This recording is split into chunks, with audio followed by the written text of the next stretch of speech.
ये कहानी दो बेस्ट फ्रेंड्स की है जो अपनी गर्लफ्रेंड्स को छोड़कर एक शादीशुदा औरत के प्यार में पड़ जाते हैं। दोनों दोस्त उस औरत के साथ शारीरिक संबंध बनाते हैं। कहानी के लास्ट में ऐसा ट्विस्ट आता है जो आप इमेजिन भी नहीं कर सकते। हेलो दोस्तों, रोमांटिक मूवीज एक्सप्लेन्ड चैनल पर आपका स्वागत है। आज हम आपके लिए 2001 में रिलीज हुई Mexican romantic movie and your mother 2 को एक्सप्लेन करने वाले हैं। कहानी की शुरुआत में हम दो बेस्ट फ्रेंड्स जूलियो और टीनो को देखते हैं। जूलियो और टीनो दोनों के पास गर्लफ्रेंड्स हैं और दोनों अपनी गर्लफ्रेंड्स के साथ शारीरिक संबंध बना चुके हैं। आज जूलियो और टीनो दोनों की गर्लफ्रेंड्स वेकेशन पर इटली जाने वाली हैं। इसलिए जूलियो और टीनो उन्हें एयरपोर्ट पर ड्रॉप करते हैं। जिस तरह जूलियो और टीनो बेस्ट फ्रेंड्स हैं, उसी तरह उनकी गर्लफ्रेंड्स भी आपस में बेस्ट फ्रेंड्स हैं। जूलियो और टीनो उन्हें गुड बाय कहते हैं। उनके जाने के बाद दोनों एयरपोर्ट से बाहर आते हैं और बाहर आकर डिसाइड करते हैं कि जितने दिन तक उनकी गर्लफ्रेंड्स बाहर वेकेशन पर रहेंगी उतने दिन तक ये लोग बैचलर्स की लाइफ जिएंगे। यानी इन दिनों में जूलियो और टीनो पुरानी तरह फिर से एंजॉय करेंगे, पार्टी करेंगे और लड़कियों के साथ फ्लर्ट करेंगे। और ये दोनों रियलिटी में बिल्कुल ऐसा ही करते हैं। वो अपनी लाइफ को पूरी तरह एंजॉय करते हैं। एक दिन जूलियो और टीनो एक शादी की पार्टी में जाते हैं। इस पार्टी में टीनो का कजन भी आया हुआ था जिसका नाम जैनो है। टीनो अपने बेस्ट फ्रेंड जूलियो को अपने कजन जैनो से मिलाता है। सबसे खास बात ये थी कि इस पार्टी में जैनो की वाइफ लुइसा भी आई थी। टीनो और जूलियो दोनों लुइसा को बहुत पसंद करते हैं। दोनों उसके साथ शारीरिक संबंध बनाना चाहते हैं, इसलिए उसे पटाने के लिए टीनो और जूलियो लंबी लंबी फेंकते हैं।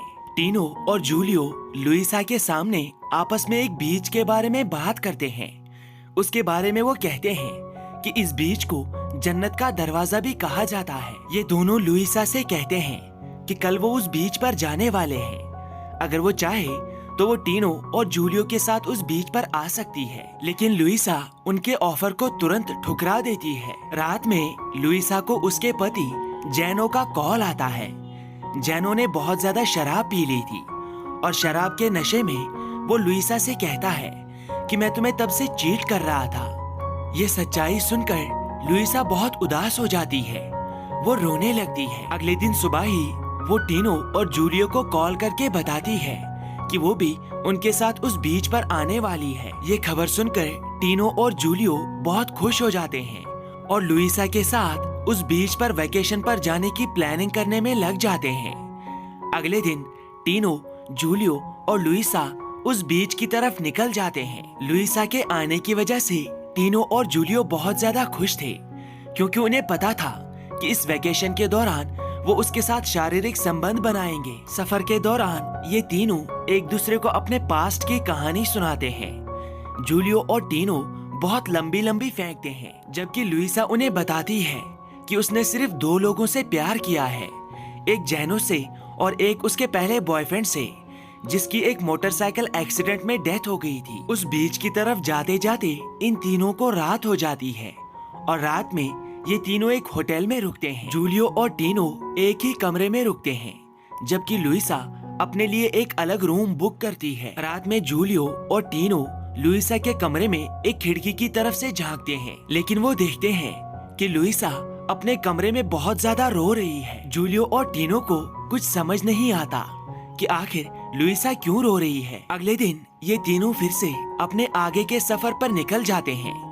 तीनों एक दूसरे के साथ बहुत एंजॉय कर रहे थे। उस बीच तक पहुँचते पहुँचते इन्हें एक और दिन बीत जाता है। अब ये लोग फिर से एक होटल में रुक जाते हैं। इस होटल में आने के बाद टीनो शैम्पू ढूंढने के बहाने लुइसा के कमरे में चला जाता है, जहाँ पर लुइसा रो रही। टीनो को देखकर लुइसा चुप हो जाती है। वो टीनो को सेड्यूस करती है और उसके साथ शारीरिक संबंध बनाती है, जबकि जूलियो दरवाजे से ये सब कुछ देख रहा था।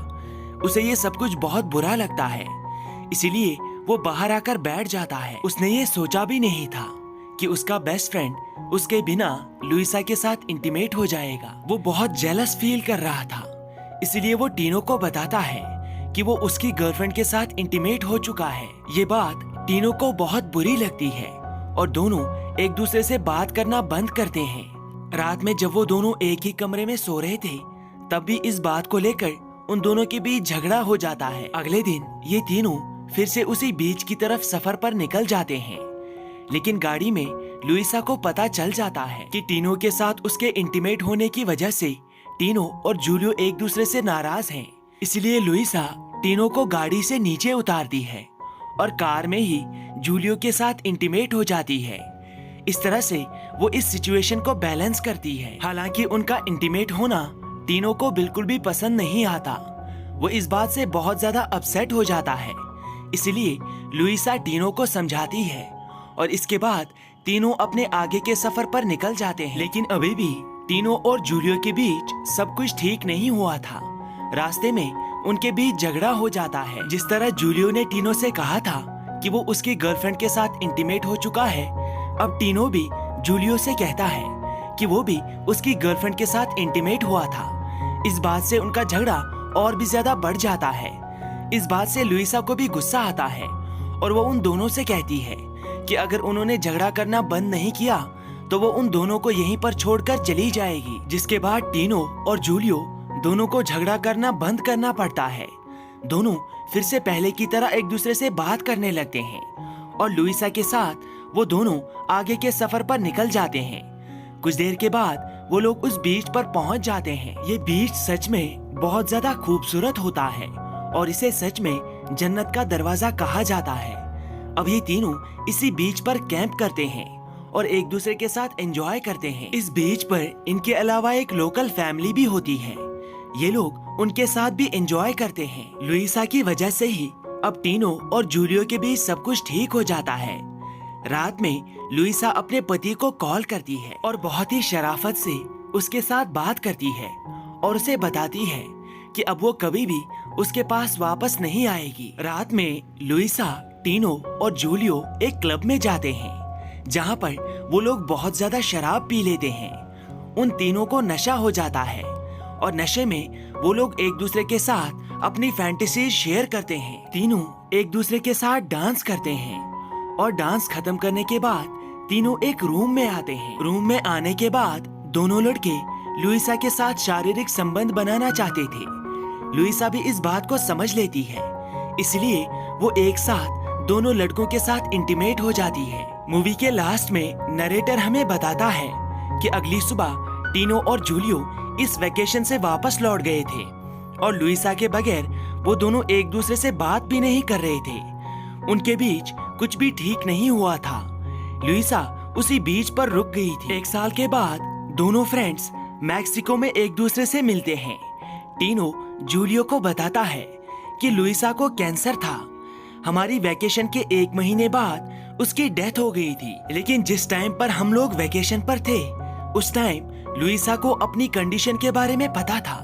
उसे पता था कि वो कुछ दिनों के बाद मरने वाली है। इसके बाद ये दोनों फ्रेंड्स फिर से एक दूसरे से अलग हो जाते हैं और इसी के साथ ये मूवी यहाँ पर समाप्त होती है।